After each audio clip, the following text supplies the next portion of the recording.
Hey guys, Lantern here. Bringing you an update to Zoo, as it stands at least for me. I updated my deck after Worlds.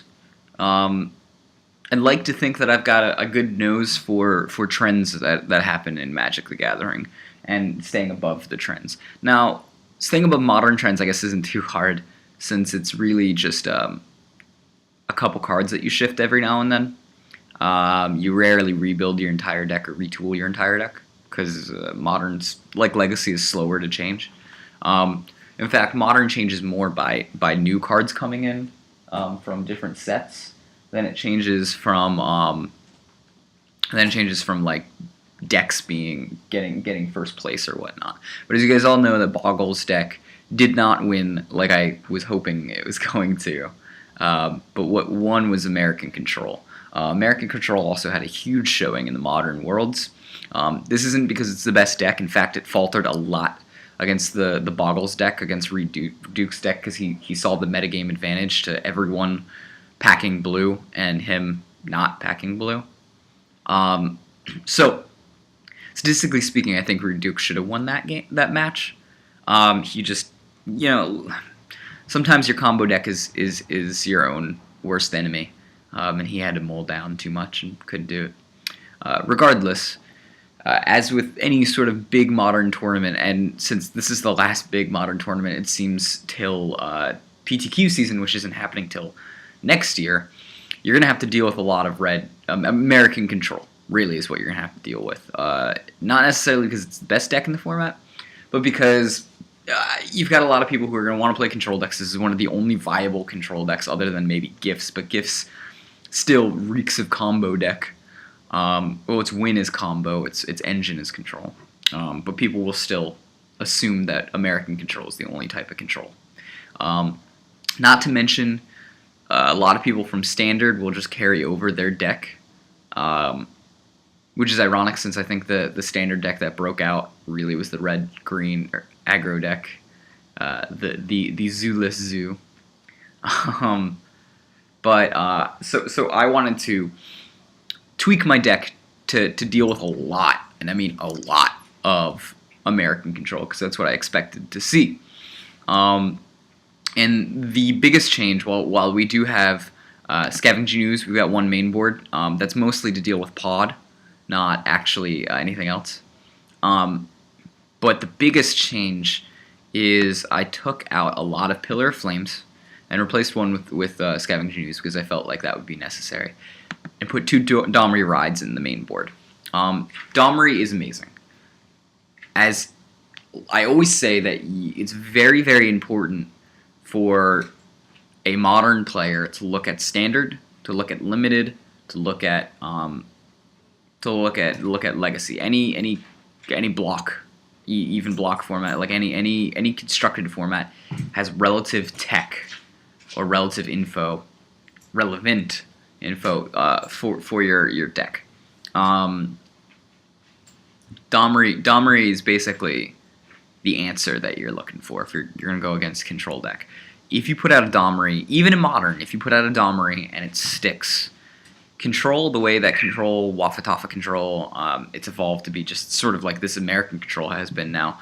Other than maybe one bounce spell they might have main board, or one random detention sphere or O-ring, they don't really have any ways to deal with Planeswalkers, nor do they expect Planeswalkers against an aggro deck. You stick a Domri, you're getting about a 50% chance in this version of the deck to draw a card. 50% chance of drawing a card is better than what the blue decks are able to pump out. Blue decks are mostly able to cycle. They're not actually able to... man, my throat is killing me. They're not actually able to gain card advantage, really. They gain card advantage through their cyclers. Deal 2 damage to this, kill it, I draw a card. Means that I've never played a card because I've cycled it. It's virtual card advantage, it's not actual card advantage. Domri Raid, when sticking, and if it even draws you 2 cards, has gained you more card advantage than any of their other cards, because the first card cycles, and then the second card gains you a card. Gains you actually cardboard. Something that they can't really do. Because again, all their cards pseudo cycle. Even Think Twice, you need to spend 5 mana in order for it to actually gain you a card rather than just cycle itself. Domri Raid, when it sticks, is killer. And the reason why it's also killer is not necessarily because of the card advantage you gain, even though that's really important, but it's also because you can threaten its ultimate. And as soon as you pop that ultimate, Red American Control's got no way to deal with it. Their Lightning Helixes don't do shit, their Bolts don't do shit. They can still counter things, but even a 2/2 Bear turns into a 2/2 Hexproof Trample Double Strike Haste. So every single, even your weakest creatures, threaten to kill them, because you can just keep throwing them out there. And even if you have, like, if you manage to have still have a Domri Raid active, well, then you're threatening to put out +2 creatures a turn. I wish I had this game. I had a game yesterday, but the server reset, and it didn't let me have the replay of the game against an American Control deck where. Game 1, I put out a Domri. I'm sorry, I didn't even put out a Domri game 1. Game 1, it was, he just had a perfect suite of counters. I had no 1 mana cost dude. Turn 1, he puts down a land. Turn 1, I put down a land. Turn 2, he puts down a land. Turn 2, I tried to, and I've got a really nice hand of Burning Tree Emissary, Tarmogoyf. So I put out Burning Tree Emissary, and immediately it gets spell snared. Turn 3, he puts out a land. Turn 3, I put out a land. I try to put out another Burning Tree Emissary. It gets mana leaked. Turn 4, he puts out a land. Turn 4, I try to put out my leftover Tarmogoyf, which immediately gets cryptic whatever it's called. Cryptic Commanded. And that went into the bin. I had nothing left at this point. All I had was a 1/1. But I did have two pairs of Rampagers, and so what happened was I attacked with it, and like a good control person, he held the Bolt until the very last moment, which is not good against this deck. I keep telling people, I guess only aggro people are watching my stream, but always Bolt before combat, because if you give me a chance to Rampage, I will Rampage. So I go ahead and I attack, right? And he bolts it. And then I go ahead and Rampager it, which he immediately bolts it again. Then I had the second Rampager, and I Rampaged. So suddenly now he went from having a huge advantage to being at 11 and losing 2 of his removal spells. After that, I found a Domri, and I went to town with the Domri. I just drew cards. He did not draw cards. He wiped my board eventually. I still was able to grind him out because I had the Domri. Game 2, I put out a Thalia from the sideboard. Again, I'm saying I built this deck specifically, tweaked it to kill American Control where it stands. I put out a Thalia game 2, turn 2. I read that he didn't have the mana leak, so I was like, screw it, put out the Thalia. Turn 2, and that immediately put him behind. So far behind that I was able to then put Domri Raid out. Even though he had a counterspell, I was able to put Domri Raid out the next turn, and not worry about it because I had a Thalia out. And Domri got to 7, popped, gave me hasty creatures. He eventually wiped the board, and all I had left were 2 Burning Tree Emissaries in my hand. And I Burning Tree Emissary, 2/2, 2/2, haste, double strike, hexproof swinging, and put out another Domri because I drew into another Domri, and just at the end of the game he had to Sphinx of Revelation for 1 because I had another Thalia out, and he paid 6 mana to draw 1 card and to basically cycle away this card and to gain a single life. Meanwhile, I had 6 cards in hand, an active Domri, a Thalia on the board, and 2/2 bears. I mean, there's no way he could have won that game. He was just so far behind because of the Domri and the Thalia. Those 2 cards just in tandem destroyed his deck and didn't give him a chance to do anything. Because turns out Electrolyze, while being, I guess, a good spell since it cycles and shocks for three converted mana costs. When it costs 4, it's ridiculously overpriced. That's pretty much everything in the control deck. And so let's just look at this sideboard real quick. Tormod's Crypt, not a rest in peace. I have way too many 2 converted mana cost cards, so I need something that's 1 or 0, and that's this guy. Toper Orb, that's still for the twin matchups that still appear. Even Mind Sensor, that's for the pod matchup. Qasali Pride Mage is for the pod matchup as well as any affinity matchups. And the Storm matchup, it's just a very cool catch-all. Scavenging Ooze, I got 1 main board and 1 sideboard plus the Crypt. That means I have 3 graveyard hates, plus the Pillar of Flame, plus the other 2 Pillar of Flames if I needed to go that route against like Twin or something. Not Twin, sorry, Pod. 3 Thalia. Now this one's big. This is because there's so much... I'm actually seeing a lot of Delver appear again to combat the American control that's been appearing. And if the format shifts to Delver and American control, we are going to wreck face continuously.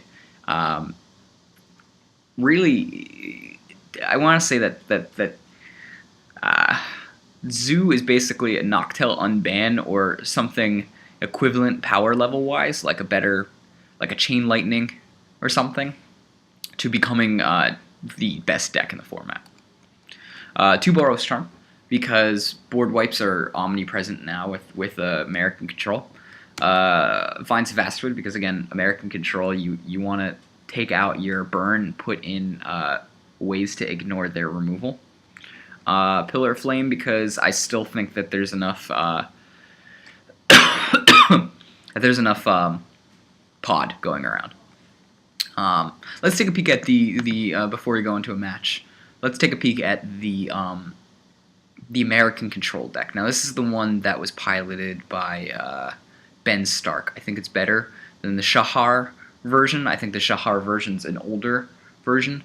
I think the only reason it won was because Reed Duke, accidentally killed himself.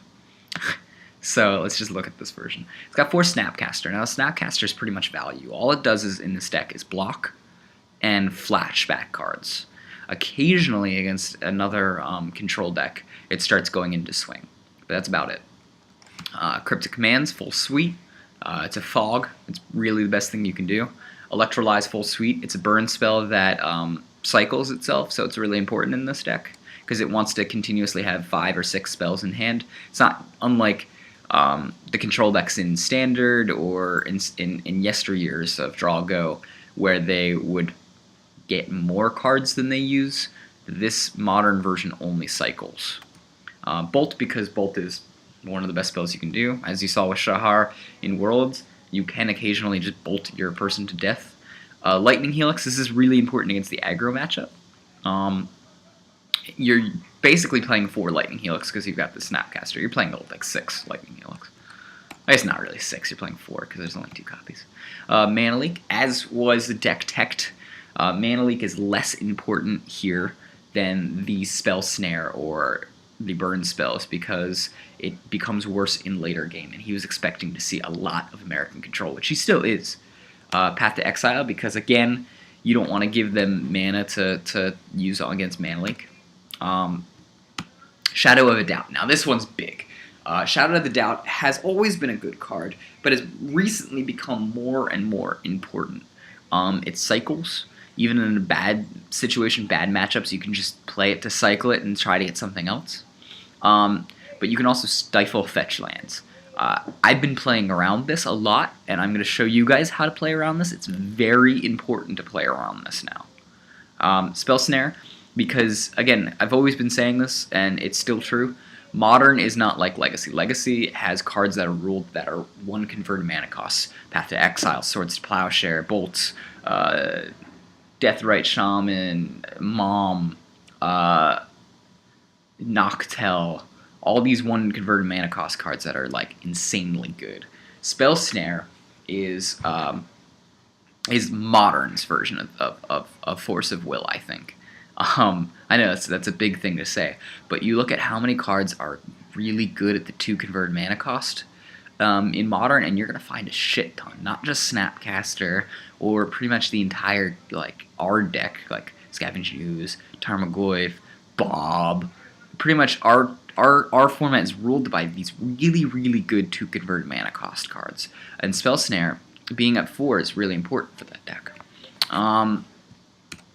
Sphinx's Revelation, it's just a 2 of. It's not like a chaining thing here, like it is in Standard.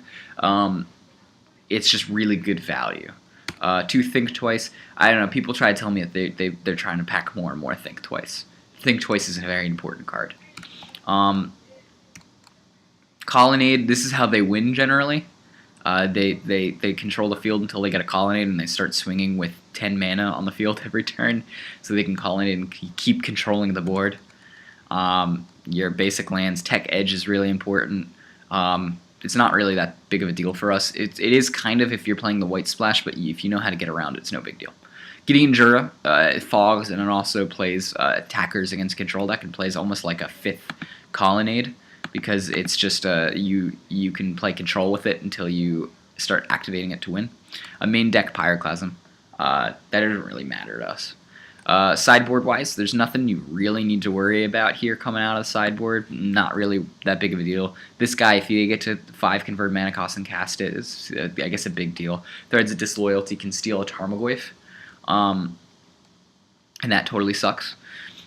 Dispel is alright against your removal spells, but you're generally taking out your removal spells. Shadow of the Doubt may come in to try to mana screw you. Wear Tear not mattering. This doesn't matter. Hollowed Burial does matter, because it gets around even like Boros Charm. Pyroclasm kind of matters, but not really. Sowing Salt does not matter at all. So let's show this game,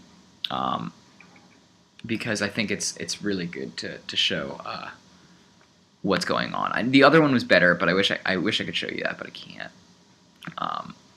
So we'll go ahead and just play this. If you guys have not seen the new backgrounds, you can customize your backgrounds on Cockatrice. That's really cool. So of course I customize my backgrounds with pumpkin patches. All right, so I'm up top. He's below. He's playing, I think, the more tempo-y version, because he's got the Vendilion Clicks and the Geists. But he still has, that Spell Snare, which is really good against me. Again, Spell Snare, I think, is a very, very important card. And he's going first. He's going to play against that thing. Now, see how I'm playing around. I see this can land, and I immediately play around the Shadow of a Doubt. How am I playing around it? I'm going to crack this first, before he has Shadow of a Doubt mana. Then I'm going to hold this Verdant Catacomb, because it's important for me to get to 2 converted mana cost. And I'm going to play the Sacred Foundry instead, the Shock Land. This is important. If you stifle yourself on this, you are not only losing your land, but you're losing your turn. So you need to play around the Shadow of Doubt. He does not have it in his deck right now. He may have it in his deck for later on, but right now, you got to play around it. And okay, so he Spell Snares by burning at Tree Emissary. I only get to swing in for 1. Poopy. Don't save. Alright, so he draws a Sphinx's Revelation at 3 mana. That blows. But he's got a Vendilion Click to stop me main phase, or to stop me draw phase. Now, again, a lot of people always like to do things on instant speed, especially controlled things, but I was tapped out. So if he did it, he could have got rid of my Bolt, and then that would have screwed me. I would have had to attack into the Vendilion Click and lost my Experiment one. Also, I think it's really funny because it happens more often than not. This deck has so much redundancy in it, being that it's just a Zoo aggro deck, that even if he flicks the Goyf to the bottom, there's a good chance I'm going to draw the Goyf or a Goyf equivalent, which I do. So it's like, I don't know. This guy got really, really angry and rage quit on me later. Because he's playing American Control. My deck's tuned to beat American Control. It helps that aggro beats Control anyways. Except for Legacy. because Legacy sucks like that. In Legacy, I guess aggro decks exist, but Zoo deck does not really exist. Because a turn 1 Swords to Plowshare into a turn 2 various removal spell, maybe a into a Stoneforge Mystic, and then turn 3 into like either Snapcaster, like more Path, or putting out a 4/4 lifelink, or it's just, it sucks. And then there's Terminus that's always on the top of the deck because of Brainstorm. So yeah, he doesn't have any counter spells right now. I guess he's got Snapcaster, but that didn't. I guess he could Snapcaster the Spell Snare, which he could have done. I don't know why he didn't. I guess he wants to reuse the Lightning Helix. He thinks that's a better play, which I guess it is a better play.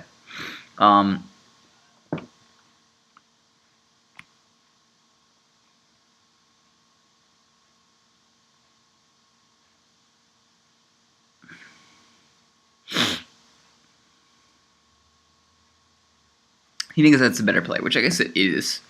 And I messed up next turn too. He did like an out of sequence events kind of thing, so it messed up my flow. But yeah, so what he does next turn, I believe, is he snaps into a Lightning Helix and targets my Tarmogoyf. Now, that was blockers. I should have let that go through. I should have let the blocker happen, and then pathed his what do you call it? His Snapcaster before damage got put through. And then I would have hit for 3. He would have gained 3. It basically would have nulled out that turn. But I would have kept my Tarmogoyf and my Experiment 1. And that would have been really important. And I'm just going to fast forward here because I lose this match, and it's not worth really noting. I already told you what happened there. I messed up because I should have been able to like do that, but instead he manages to do that instead, double block me. I keep drawing land, totally sucks. He's got Snapcaster, Restoration Angel, all that stuff. This is a very Shahar version of it, I guess.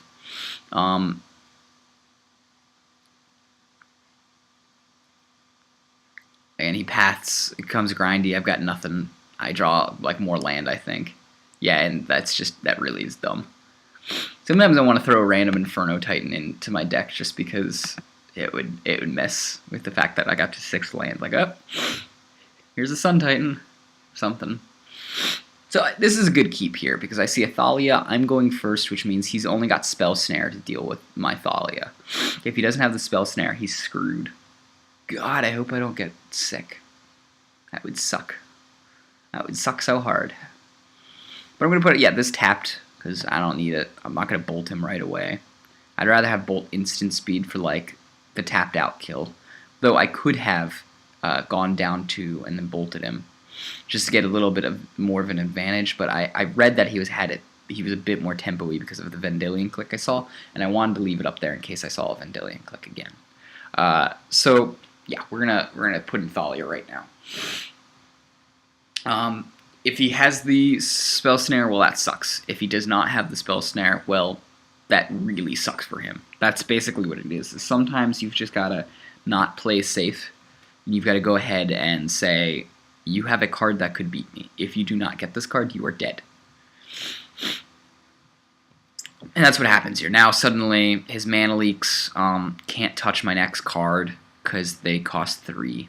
He can snap and block if he wants. But I've got Rampager and Boros Charm. In fact, I'm going to attack right now instead of casting this in my main phase. So that way I have access to Boros Charm and the Lightning Bolt, just in case he does something. I think he's considering flashing in this for a second and realizes that I still got mana up and it ain't going to be worth it because I could just trample over it then. Second main phase, we're going to go ahead and do the Burning Tree Emissary because I know, well, he might have that Spell Snare, so I give him the option, but as soon as I get that, the go-ahead, he can't Spell Snare my Crit Ape. That's just going to go down. That's just going to go downtown.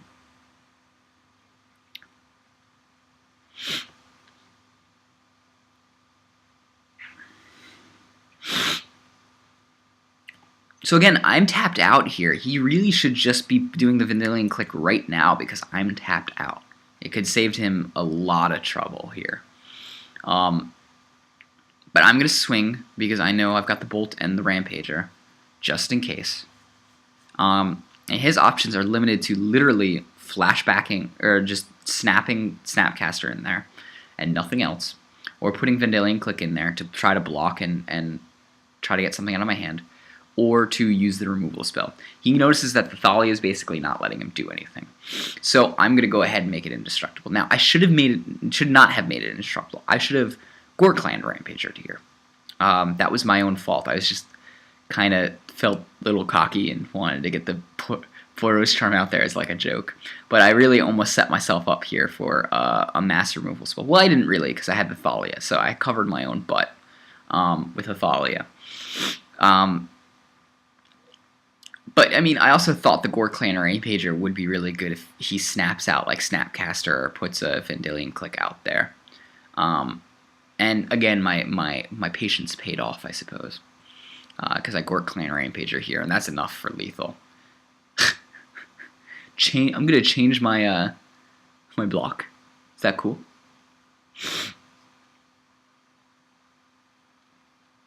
So anyways, I got the Bolt here for the win, and I've also got the extra mana here for the win, to pay for my own Bolt being uncost-worthy. I guess it's Searing Spear. I've got the Searing Spear because I had the Thalia out, so I mean that was funny.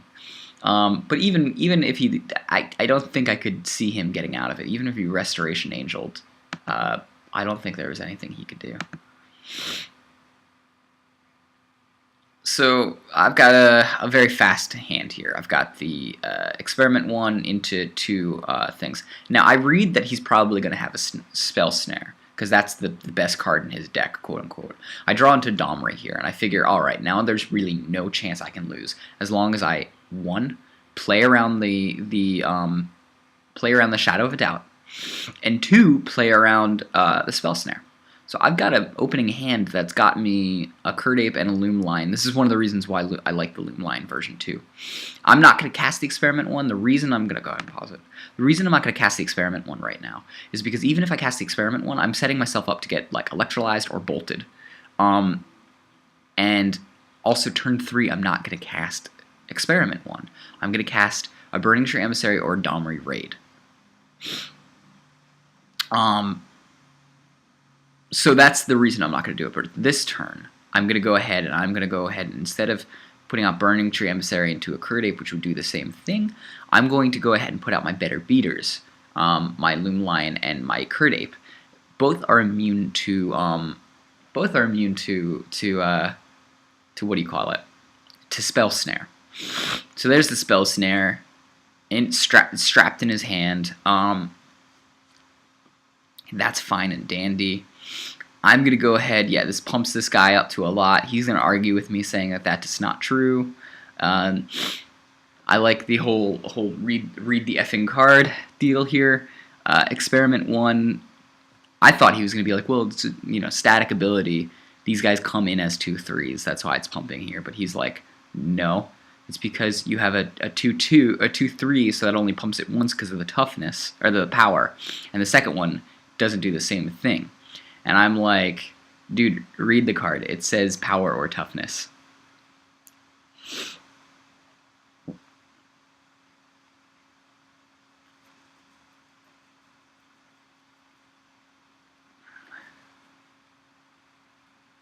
He's getting very angry at this point. I think he got really angry too because I specifically played around the Spell Snare. And he doesn't think, again, this version of the deck, yes, he could do it with a Goblin Guide into like a Curdape.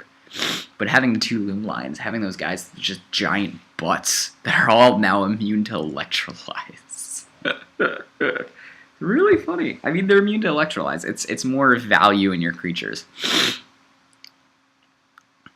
So then he eventually realizes that that's just what's going to happen. He takes the damage. Takes that damage. Now, here's my choice here. I could put out this and then put out the Domri, which would get me a huge advantage, but I want to make sure that I play around Mana Leak here, because Domri is worth more to me than the Burning Tree Emissary. Now, I'm very sure that he's got a Spell Snare, because he would have Mana Leaked one of my dudes otherwise. But just to test the water, because there occasionally he does not. You see, I was going to tap there for the Domri. I'm going to go ahead and Burning Tree Emissary here, because if Burning Tree Emissary resolves, then I can still cast Domri. If Burning Tree Emissary does not resolve, I can then cast the Experiment one. See how that works out? That's why. And I've also got the ability to Bolt if I needed to. Now, I'm going to just go ahead and tap out here and put out the Experiment one. I'm feeding him cards that he can use against. Like he can Electrolyze. I don't know why he didn't Electrolyze that turn. But, sure. Again, I'm giving the option. So that's what I was playing around. Is yes, I knew he may have had the Spell Snare, but if he did not use the Spell Snare, I could still use the Domri. And Domri in this situation would be very, very bad for him. There's just no way he could win this matchup with a Domri out on the field, even if he were to board wipe, because then I would just be drawing creatures over and over and over again and threaten an ultimate and kill him. Here I've got the Gorklane Rampager. I'm going to attack all out. He's going to have the Bolt. And I'm going to go ahead and Gorklane Rampager. Even if he managed to bolt this guy before Gorklane Rampager did his deal, I would have Gorklane Rampager another dude and still won the game. Yeah, he lost connection after that bolt did not hit its target. So anyways, guys, this is the updated version of my zoo, and how it specifically can beat American Control. I really wish I had that other game to show you, because it was fantastic, but the replay is gone, and it only took me 2 games to find a American Control. I mean, that shows you how much American Control is literally around right now. That after that game, the guy did not close the lobby, so I could not review the game and record this. He played an American Control deck right afterwards. I didn't have the American Control deck to show you, so I went on and played one game, which was against a pod deck, and then immediately afterwards I played an American Control deck. There's so much American Control going around right now, which is fantastic for Zoo. Zoo has always been good at beating Control. It's always been good at beating Control, beating Tempo. Those are the 2 things that it's really good against. It's pretty good against beating other aggro decks. It's really bad against combo and mid-range. And it's good against ramp. So there you have it, guys. That's the tweaks to the deck. I highly suggest you try it out. This is a good time to play Zoo because there's so much American Control. See you guys.